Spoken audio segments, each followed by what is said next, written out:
elevator. She used to see me. She started turning around and walk up the stairs. So, like I said, that's why I gotta keep exposing some people calling this, because again, to show the pattern of harassment, the level of intent to surveil and cause psychological harm through community-based criminal stalking program run and operated by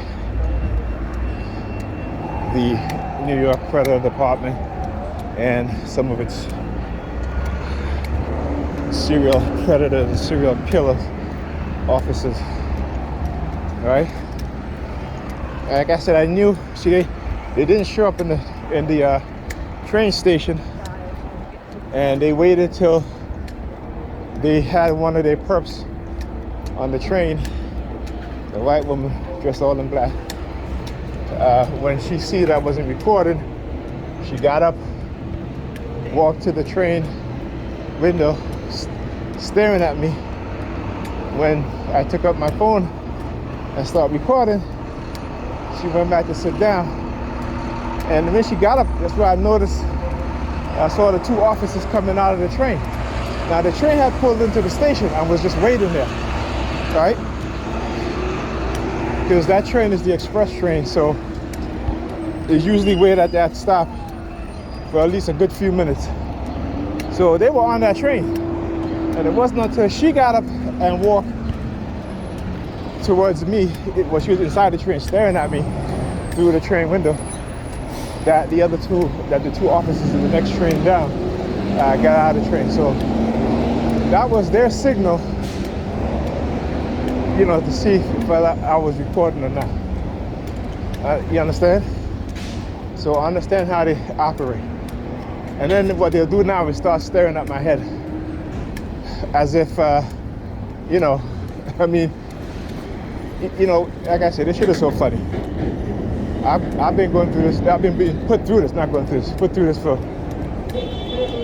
over 2 decades, right? They've used the police continuously to target me, to send subliminal threats, and then wonder why I keep recording the police, right? Like I said, I've had it to where police officers with civilian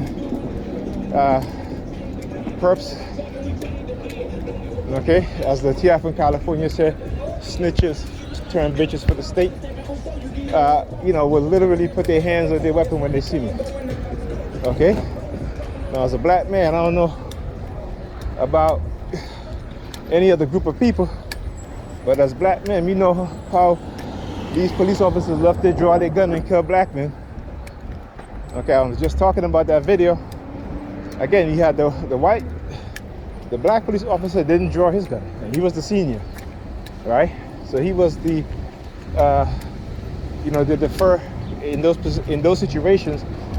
The judgment call is being done by the senior officer.